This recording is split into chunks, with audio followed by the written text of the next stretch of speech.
নির্বাচনকে সামনে রেখে দেশে অস্ত্র উদ্ধারে ব্যর্থতার অভিযোগ রাজনৈতিক দলের। চোরাগুপ্তা হামলা আর অস্ত্রের ঝনঝনানিতে আছে সুষ্ঠু ভোটের শঙ্কাও। এর মাঝে আজও প্রার্থিতা ফিরে পাওয়ার ঘোষণা দিল নির্বাচন কমিশন। সব মিলিয়ে নির্বাচনের নানা খবর নিয়ে শুরু করছি নির্বাচনের সময়। আর এই আয়োজনে আপনাদের সঙ্গে আছি আমি তোহা খান তামিম। শুরুতেই জানিয়ে দিব সংবাদ শিরোনামগুলো। নির্বাচন ঘিরে অবৈধ অস্ত্র উদ্ধারে ব্যর্থ সরকার, বললেন বিএনপি মহাসচিব। সুষ্ঠু নির্বাচন নিয়ে শঙ্কা জামাত আমিরের, প্রতিকার না পেলে প্রকাশের ঘোষণা। চট্টগ্রাম ৯ আসনের জামাত প্রার্থী সহ ২৫ জনের মনোনয়ন বাতিল, প্রার্থিতা ফিরে পেলেন আরও ৪১ জন। আনসার সদস্যদের নিরপেক্ষ থাকার নির্দেশ। ব্রাহ্মণবাড়িয়া ২ আসনে ত্রিমুখী লড়াই, বিএনপি জোটের প্রার্থী মাওলানা জুনায়েদ, স্বতন্ত্র লড়বেন রুমিন ফারহানা, দাড়িপাল্লা নিয়ে মোবারক। এবং রংপুর ১ আসনে জাতীয় পার্টির মঞ্জুর, মনোনয়নপত্র বাতিল, বিএনপির মোকাররম সুজনের সঙ্গে জামায়াতের রায়হান সিরাজির লড়াই।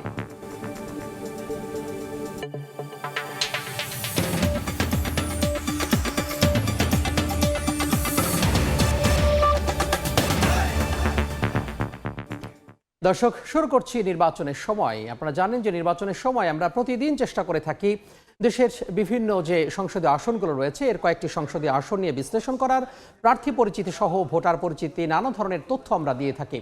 তবে সেই আসন বিশ্লেষণের আগে আমরা দেখতে চাই আজকের আলোচিত যে সমস্ত ঘটনাগুলো রয়েছে, অর্থাৎ নির্বাচনে যে সংবাদগুলো রয়েছে সেই সংবাদগুলো আমরা একটু আলোকপাত করতে চাই, জানার চেষ্টা করব কি কি সংবাদ আমাদের হাতে রয়েছে নির্বাচনের। সবশেষে আমরা লক্ষ্য করছি এখানে দেখা যাচ্ছে নির্বাচন সামনে রেখে অবৈধ অস্ত্র উদ্ধারে ব্যর্থ হয়েছে সরকার, বলেছেন বিএনপি মহাসচিব মির্জা ফখরুল ইসলাম আলমগীর। এই বিষয়টি গত কয়েকদিন ধরেই কিন্তু আলোচিত হচ্ছে, অর্থাৎ এই যে অস্ত্র উদ্ধার, বিভিন্ন ধরনের যে হত্যাকাণ্ড হচ্ছে, সারা দেশে বিভিন্ন ধরনের হত্যাকাণ্ডের ঘটনা ঘটছে, সেই বিষয়গুলো কিন্তু রাজনৈতিক দলের পক্ষ থেকে সহ নানা ধরনের নানা মহল থেকে কিন্তু উঠে আসছে যে যে সমস্ত অস্ত্র লুট হয়েছে কিংবা যে সমস্ত অবৈধ অস্ত্র রয়েছে সেই অস্ত্রগুলো যেন নির্বাচনের আগেই সেটি জব্দ করা হয়, সে ব্যাপারে কিন্তু বিভিন্ন রাজনৈতিক দলের পক্ষ থেকেও কিন্তু এই বিষয়ে একটি বিশ্লেষণ কিংবা মতামত উঠে এসেছে। এর আগেও বিভিন্ন রাজনৈতিক দলের নেতারা কিন্তু এটি দাবি তুলেছেন। আজকে বিএনপি মহাসচিব মির্জা ফখরুল ইসলাম আলমগীর এই বিষয়টি বললেন। পাশাপাশি আরেকটি বিষয় লক্ষ্য করছি, সুষ্ঠু ভোট নিয়ে শঙ্কা জানিয়েছে জামাতের আমির।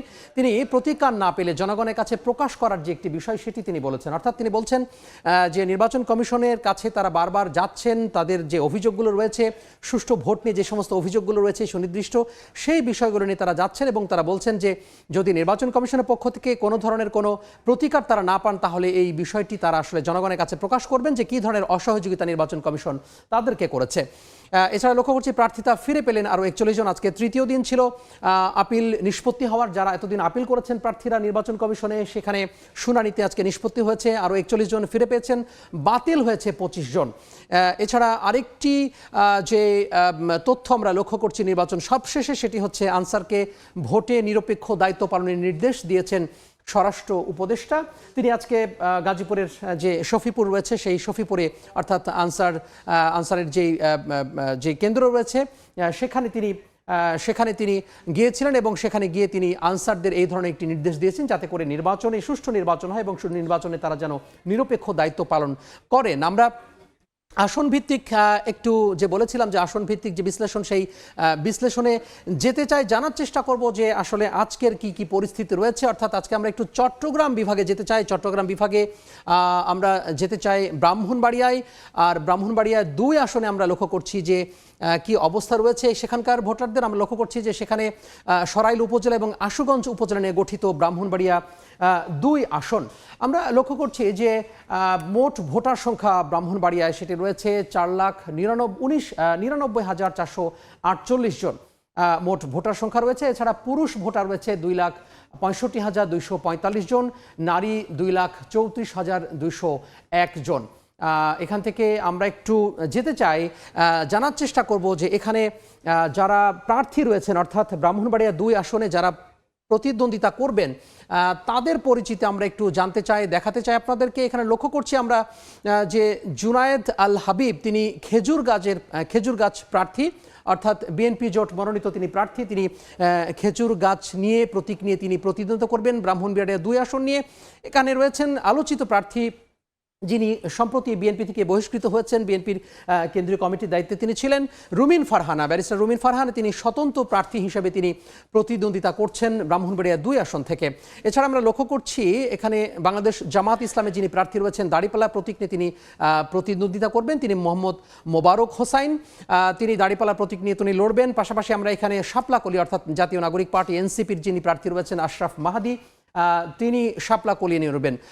আমরা লক্ষ্য করছি যে জামাত ইসলামী এবং শাপলাকলি অর্থাৎ এনসিপির মধ্যে যে আসন সমঝোতা হয়েছে, পাশাপাশি অন্যান্য দল রয়েছে, শেষ মুহূর্তে আসলে জানা যাচ্ছে না যে জানা যেতে পারে যারা জামাতের নীতি নির্ধারক রয়েছেন কিংবা এনসিপি নীতি নির্ধারক রয়েছেন তারা হয়তো বলবেন যে শেষ মুহূর্তে এই আসনে আসলে কারা থাকছেন, যেহেতু তাদের মধ্যে একটি আসন সমঝোতার যে গুঞ্জন বা যেটি ঘোষণা তারা দিয়েছেন ইতিমধ্যে সেটি আসলে রয়েছে। তো সব মিলিয়ে ব্রাহ্মণবাড়িয়া 2 আসনে এই ছিল যে প্রার্থী পরিচিতি সেটি। বলছিলাম ব্রাহ্মণবাড়িয়া 2 আসনে যারা প্রতিদ্বন্দ্বিতা করবেন তাদের নিয়ে পরিচিতি জানছিলাম। আমরা একটু সরাসরি যেতে চাই সেখানে, জানতে চাই ব্রাহ্মণবাড়িয়া 2 আসনের কি পরিস্থিতি। আমাদের সহকর্মী উজ্জ্বল চক্রবর্তী থাকার কথা ছিল, সেক্ষেত্রে আমরা ব্রাহ্মণবাড়িয়া যে 2 আসন সেই ব্রাহ্মণবাড়িয়া 2 আসনে আমরা পরবর্তীতে যাওয়ার চেষ্টা করব। সংযোগটি হয়তো বিচ্ছিন্ন হয়ে গেছে, তবে আমরা আবারও সেই ব্রাহ্মণবাড়িয়া 2 আসনে যেতে চাই এবং জানার চেষ্টা করব সেখানকার উজ্জ্বল সেখানকার কি পরিস্থিতি, ভোটাররা ত্রয়োদশ জাতীয় সংসদ নির্বাচন নিয়ে কি ভাবছেন, কি তথ্য আছে আপনার কাছে? আমি এই মুহূর্তে আছি ব্রাহ্মণবাড়িয়া 2 আসনে। আপনি জানেন ব্রাহ্মণবাড়িয়া মোট 6টি সংসদীয় নির্বাচন আসন নিয়ে ব্রাহ্মণবাড়িয়া যে জেলাটি আছে সেটি কিন্তু গঠিত। আমি আপনাকে জানি ব্রাহ্মণবাড়িয়া 2 আসনটি মূলত 3টি উপজেলা নিয়ে গঠিত। ব্রাহ্মণবাড়িয়ার সরাইলের আশুগঞ্জ এবং বিজয়নগর উপজেলার একাংশ। এর মধ্যে এই আসনে মোট ভোটার সংখ্যা হচ্ছে 4,92,000-এর বেশি। আপনাকে জানিয়ে রেখে আসনটি মূলত যে 3টি উপজেলা, তার মধ্যে ব্রাহ্মণবাড়িয়া সরাইলের যে আসনটি রয়েছে সেখানে কিন্তু সরাইলের 9টি ইউনিয়ন, আশুগঞ্জে 8টি এবং বিজয়নগরের 2টি ইউনিয়ন নিয়ে গঠিত এই আসনের ভোটের লড়াই কিন্তু 10 জন প্রার্থী এখন পর্যন্ত প্রতিদ্বন্দ্বিতা করছেন। তার মধ্যে বাংলাদেশ জমিয়তে উলামা ইসলামের যে সহসভাপতি মাওলানা জুনায়েদ আল হাবিব তিনি এই আসন থেকে জোট প্রার্থী হিসেবে প্রতিদ্বন্দ্বিতা করছেন। তার সাথে কিন্তু আলোচিত নারী নেত্রী বিএনপি থেকে সদ্য বহিষ্কৃত তিনি ব্যারিস্টার রুমিন ফারহানা এই আসন থেকে প্রতিদ্বন্দ্বিতা করছেন। তারই পাশাপাশি কিন্তু এই আসন থেকে বাংলাদেশ জামাত ইসলামের যে জেলা শাখার আমির মাওলানা মোবারক হোসেন আকন তিনি কিন্তু এই আসন থেকে প্রতিদ্বন্দ্বিতা করছেন। পাশাপাশি এই আসন থেকে ব্রাহ্মণবাড়িয়ার জাতীয় পার্টির যে সাবেক প্রেসিডেন্ট সদস্য এবং সাবেক সংসদ সদস্য জিয়াউল হক মির্জা নাঙ্গল প্রতীক নিয়ে এই আসন থেকে প্রতিদ্বন্দ্বিতা করছেন। তেমনিভাবে এনসিপির অর্থাৎ জাতীয় নাগরিক পার্টি এনসিপির যে কেন্দ্রীয় যুগ্ম মুখ্য সংগঠক মাওলানা আশরাফ মাহাদি তিনি কিন্তু এই আসন থেকে শাপলাকলি প্রতীক নিয়ে প্রতিদ্বন্দ্বিতা করছেন। পাশাপাশি এই আসন থেকে হিন্দু বৌদ্ধ খ্রিস্টান ঐক্য যে কল্যাণ ফ্রন্ট আছে সেই ফ্রন্টের যে মহাসচিব এবং বিএনপি থেকে সদ্য বহিষ্কৃত এসএন তরুণদের তিনি কিন্তু এই আসন থেকে করছেন। সব মিলিয়ে যে ভোটারদের সমীকরণ, ভোটাররা বলছেন এই আসনের তীব্র প্রতিদ্বন্দ্বিতা হবে এবং প্রতিদ্বন্দ্বিতাপূর্ণ যে নির্বাচন এই আসন থেকে হবে বলে ভোটাররা এখন পর্যন্ত কিন্তু তাদের সমীকরণে তারা বলছেন। আমরা আপনাকে জানিয়ে রেখে মোট যে 6টি আসন আছে তার মধ্যে কিন্তু সরাইল আসনটি এই মুহূর্তে খুব গুরুত্বপূর্ণ। তারপরে কিন্তু এখানে যে মনোনয়ন প্রত্যাহার এবং প্রতীক বরাদ্দ পরে কিন্তু এই আসনের বিস্তারিত তথ্য কিন্তু জানা যাবে, অর্থাৎ কে এগিয়ে আছে কোন আসনে সার্বিক বিষয় জানা যাবে। তো এইটুকু ছিল ব্রাহ্মণবাড়িয়া 2 আসন থেকে আমার কাছে থাকা সর্বশেষ তথ্য। উজ্জ্বল, আপনাকে ধন্যবাদ। সহকর্মী উজ্জ্বল চক্রবর্তী যুক্ত হয়েছিলেন ব্রাহ্মণবাড়িয়া 2 আসন থেকে, জানাচ্ছিলেন সেখানকার ভোটারদের প্রত্যাশা এবং প্রার্থীদের খবর। আমরা আবারও আসন নিয়ে কথা বলতে চাই, আমরা যেতে চাই ময়মনসিংহ বিভাগে আমরা যেতে চাই, জানার চেষ্টা করব সেখানকার ভোটের কি পরিস্থিতি রয়েছে। আমরা একটু যদি ময়মনসিংহ বিভাগে প্রবেশ করি তাহলে ময়মনসিংহ জেলায় আমরা একটু প্রবেশ করতে চাই এবং ময়মনসিংহ 1 আসন নিয়ে আজকে কথা বলবো। আমরা এখানে লক্ষ্য করছি যে জেলার হালুয়াঘাট ও ধোবাউড়া এই 2 উপজেলা নিয়ে ময়মনসিংহ যে 1 আসন সেটি আসলে গঠিত হয়েছে এবং এইখানে রয়েছে বলা যায় যে পৌরসভা এবং 19টি ইউনিয়ন রয়েছে। এখানে জনসংখ্যা প্রায় 7 লাখ। আমরা যদি যে মোট ভোটার সেই মোট ভোটারের যদি হিসেব যদি আমরা লক্ষ্য করতে চাই তাহলে লক্ষ্য করছি যে এখানে 4,83,712 জন রয়েছেন ভোটার এবং এর মধ্যে পুরুষ ভোটার রয়েছেন 2,41,604 জন। নারী ভোটারের যদি আমরা পৃথক করতে চাই তাহলে লক্ষ্য করছি যে নারী ভোটার 2,42,104 জন। এছাড়া এখানে তৃতীয় লিঙ্গের ভোটার রয়েছেন 4 জন। মোট কেন্দ্র রয়েছে 143টি।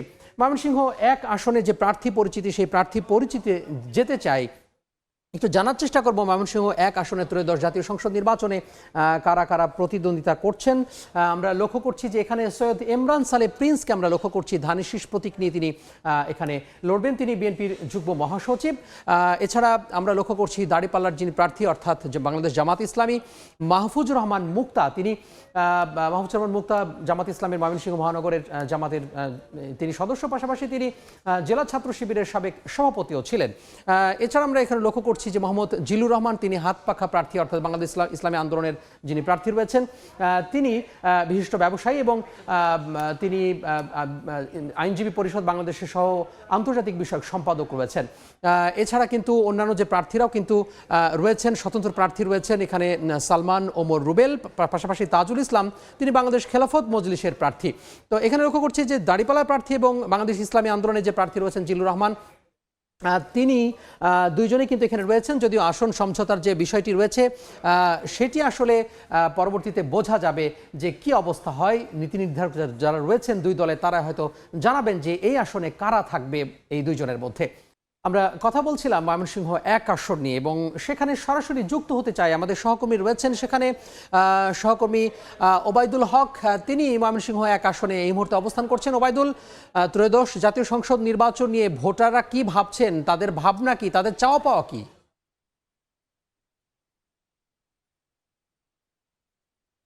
বড় একটি তথ্য দিয়ে শুরু করতে চাই যে বাংলাদেশের যে শীর্ষ 10টি দরিদ্র উপজেলা রয়েছে তার মধ্যে এই হালুয়াঘাট উপজেলা, অর্থাৎ হালুয়াঘাট এবং ধোবাউড়া যে দুটি উপজেলা নিয়ে ময়মনসিংহ 1 আসন, এই হালুয়াঘাট উপজেলা কিন্তু বাংলাদেশের শীর্ষ যে দ্বিতীয় দরিদ্র উপজেলা সেটি কিন্তু হালুয়াঘাট উপজেলা, এবং এখানে দরিদ্র মানুষের সংখ্যা প্রায় 60 ভাগ। এখানে তাদের প্রধান পেশা হচ্ছে কৃষি, এবং এখানে কিন্তু নানান সম্ভাবনা রয়েছে, পর্যটন ক্ষেত্রে নানান সম্ভাবনা রয়েছে।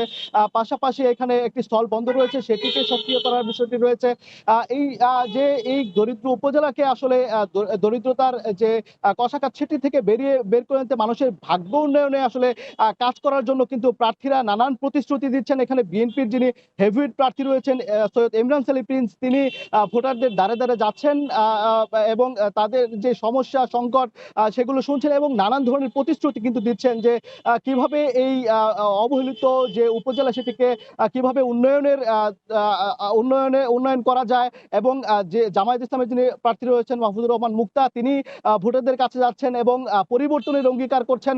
পাশাপাশি এখানে আরেকজন স্বতন্ত্র প্রার্থী রয়েছেন সালমান ওমর রুবেল, তিনি কিন্তু দীর্ঘদিন যাবৎ এই দুটি উপজেলায় কিন্তু নানান ধরনের সামাজিক কাজ করেছেন। সব মিলিয়ে কিন্তু ভোটের সময় যতই ঘনিয়ে আসছে ততই কিন্তু এই ময়মনসিংহ 1 আসন কিন্তু জমজমাট হয়ে উঠছে। আচরণবিধি মেনে কিন্তু তারা প্রচারণা চালিয়ে যাচ্ছেন। তবে এখানে ভোটাররা যেটি বলছেন যে এখানে একটি ত্রিমুখী লড়াইয়ের আভাস পাওয়া যাচ্ছে, স্বতন্ত্র বিএনপি এবং জামাত।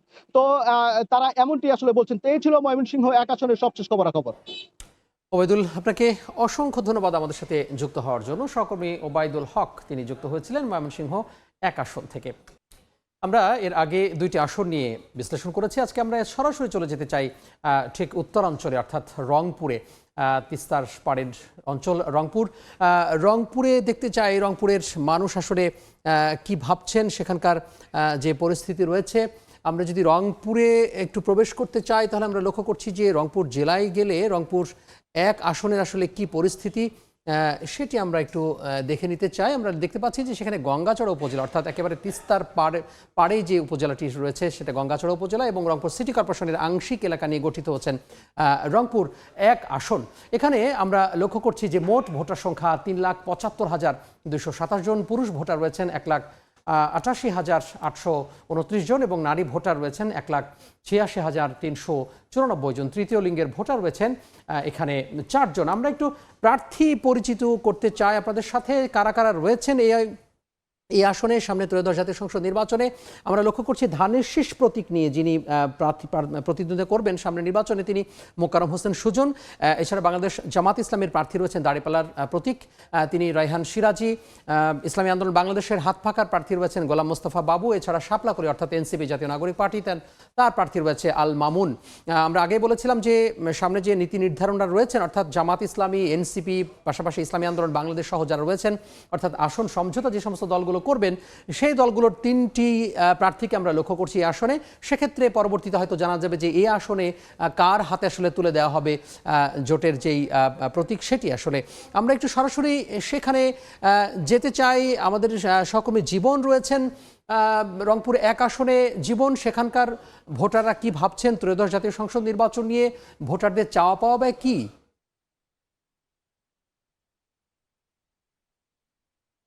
উপজেলা এবং রংপুর সিটি কর্পোরেশনের 1 থেকে 8 নম্বর ওয়ার্ড পর্যন্ত এই মোটামুটি রংপুরে 1 আসন, এবং এই 1 আসন পুরোটাই কিন্তু আসলে বলা চলে যে তিস্তা বেষ্টিত অঞ্চল। এবং এই অঞ্চলটিতে আমরা যেটি দেখেছি, তিস্তা হচ্ছে একটি সংকটের নাম, মহা সমস্যার নাম, যে কারণে এই অঞ্চলের যারা ভোটার তারা কিন্তু দীর্ঘদিন ধরেই তিস্তার সমস্যা নিয়ে, তিস্তার যে সংকট সেইগুলো নিয়ে তারা কথা বলে আসছিলেন। এবং এবারের যে নির্বাচন, এই নির্বাচনকে ঘিরে ভোটাররা কিন্তু যারা প্রার্থী রয়েছেন তাদের কাছে একটাই প্রত্যাশা করছেন যে এই তিস্তার সংকট সেটি যেন দূর করা হয়। এবং যারা প্রার্থী রয়েছেন, এখানে মোট 9 জন প্রার্থী আসলে মনোনয়ন তুলেছিলেন। তার মধ্যে জাতীয় মনোনীত প্রার্থী যে ছিলেন মঞ্জুম আলী, তার কিন্তু মনোনয়নটি দ্বৈত নাগরিকত্ব সমস্যার কারণে বাতিল করা হয়েছে। এর বাইরে 8 জনের মনোনয়ন বৈধ রয়েছে।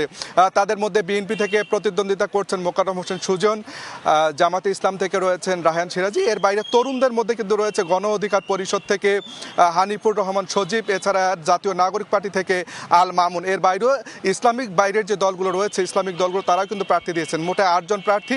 আমরা যদি বলি যে মোটেই কিন্তু 3 জন প্রার্থীর মধ্যে এখানে নির্বাচনের যে প্রতিদ্বন্দ্বিতা সেটি কিন্তু আসলে বাড়বে, কারণ এই 3 জন প্রার্থীর মধ্যে বিএনপি মনোনীত প্রার্থী রয়েছেন, জামাত মনোনীত প্রার্থী রয়েছেন এবং এনসিপি মনোনীত প্রার্থী। তাদের প্রত্যেকেরই কিন্তু নিজস্ব একটি ভোট ব্যাংক রয়েছে, যে কারণে বলা চলে যে এই 3 জনের মধ্যে নির্বাচনের যে লড়াই সেটি কিন্তু একেবারে হাড্ডাহাড্ডি লড়াই বাঁধবে বলা চলে। এবং ভোটার যারা রয়েছেন তারাও কিন্তু বিভিন্ন সমীকরণ করছেন। তারা যেটি বলছেন যে তাদের যে সমস্যা, শিক্ষা সমস্যা, স্বাস্থ্য সমস্যা, অবকাঠামো সমস্যা, রাস্তাঘাট নির্মাণ, এই সমস্যাগুলো যারা আসলে দূর করতে পারবেন, যারা আসলে এই সমস্যাগুলো, সংকটগুলো যারা দূর করতে সহযোগিতা করবেন, তাদেরকেই তারা আসলে যোগ্য হিসাবে বেছে নেবেন। এবং প্রার্থীরাও কিন্তু ভোটারদের মানসিকতা বুঝেই কিন্তু ভোটের যে ইস্তেহার সেটি কিন্তু দিচ্ছেন। তো সব মিলিয়ে এই ছিল রংপুরের 1 আসন থেকে সবশেষ। ধন্যবাদ জীবন আপনাকে। আব্দুর রশিদ জীবন যুক্ত হয়েছিলেন রংপুর 1 আসন থেকে। জাতীয় নির্বাচনের দিন পক্ষপাতমূলক ও দায়িত্ব বহির্ভূত কর্মকাণ্ড থেকে আনসার ভিডিপি সদস্যদের বিরত থাকার নির্দেশ দিয়েছেন স্বরাষ্ট্র উপদেষ্টা। সকালে গাজীপুরের শফিপুরে আনসার একাডেমিতে বাংলাদেশ আনসার ও গ্রাম প্রতিরক্ষা বাহিনীর প্রশিক্ষণ ও কুচকাওয়াজ সমাপনী অনুষ্ঠানে একথা জানান তিনি। এর আগে খোলা জিপে প্যারেড মাঠ পরিদর্শন ও কুচকাওয়াজ উপভোগ করেন। এ সময় নবাগত আনসার সদস্যদের দেশ ও জাতির কল্যাণে কাজ করার আহ্বান জানান স্বরাষ্ট্র উপদেষ্টা।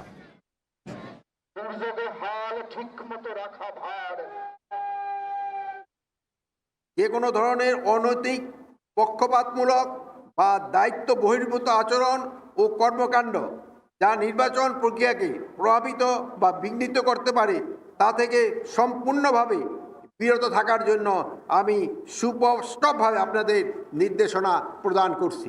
এবং অতিরিক্ত নিরাপত্তা ব্যবস্থার অংশ হিসাবে প্রতি কেন্দ্রে নিয়োজিত 3 জন অস্ত্রধারী সদস্যের মধ্য থেকে একজন নির্বাচনকালীন সময়ে প্রিজাইডিং অফিসারের সঙ্গে সার্বক্ষণিক দায়িত্ব পালন করবেন। আসন্ন ত্রয়োদশ জাতীয় সংসদ নির্বাচন সামনে রেখে সরগরম ভোটের মাঠ। চায়ের দোকানে চলছে চুলচেরা আলোচনা। ভোটারদের প্রত্যাশা জেলার রাস্তাঘাট, শিক্ষা ও স্বাস্থ্য ব্যবস্থার উন্নয়ন, ইপিজেড ও বিমানবন্দর চালু করার পাশাপাশি কর্মসংস্থানে ভূমিকা রাখবে এমন ব্যক্তিকেই বেছে নেবেন তারা। চায়ের আড্ডায় ভোটারদের প্রত্যাশার কথা তুলে ধরেছেন জিয়াউর রহমান বকুল। আমি আছি ঠাকুরগাঁ জেলার 1 আসনের বাজিস্ট্যান্ড এলাকার একটি চায়ের আড্ডাখানায়। আসন্ন ত্রয়োদশ জাতীয় সংসদ নির্বাচন নিয়ে এই চায়ের আড্ডাখানায় যারা অংশ নিয়েছে তাদের প্রত্যাশার কথা জানবো।